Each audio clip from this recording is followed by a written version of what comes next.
গণতান্ত্রিক প্রক্রিয়া বাংলাদেশে কার্যকর করার একটি মাত্র উপায়, সেটি হচ্ছে সুষ্ঠু এবং নিরপেক্ষ নির্বাচন।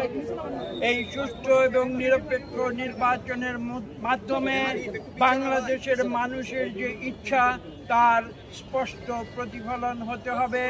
বাংলাদেশের মানুষ তারা নির্বাচন করবে, তারা তাদের মতামত দেবে এবং সেই মতামতের মাধ্যমে যারা সংখ্যাগরিষ্ঠ হবে তারা এই দেশ পরিচালনা করবে।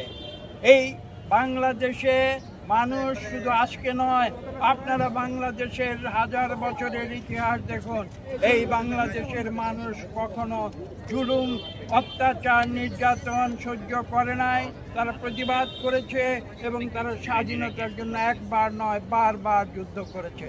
আমরা সেই গণতান্ত্রিক প্রক্রিয়ায় বিশ্বাসী হয়ে আমরা সেই আন্দোলন চালিয়ে যাব এবং আপনারা জানেন যে আমরা 2024 সালের অগাস্টের পূর্ব থেকে আমরা এদেশের সকল গণতন্ত্রকামী 63টি রাজনৈতিক দল আমরা একত্র হয়ে রাজপথে ছিলাম এবং নুরু সেখানে গুরুত্বপূর্ণ ভূমিকা পালন করে গেছে এবং আমরা বিশ্বাস করি আগামীতেও ঠিক একইভাবে আমরা এদেশে গণতন্ত্র ফিরিয়ে আনব এবং এদেশে এই ধরনের, আমি যেটা বলেছি, যে মানুষের কথা বলার স্বাধীনতা থাকবে, যেটা যদি গণ অধিকার, এখানে আমাদের সেক্রেটারি সাহেব আছেন, রাশিদ সাহেব, তিনি আমার সঙ্গে একমত হবেন যে এখানে শান্তিপূর্ণ নিয়মতান্ত্রিক গণতান্ত্রিক রাজনীতিতে প্রত্যেকের মতামত প্রকাশের স্বাধীনতা থাকবে।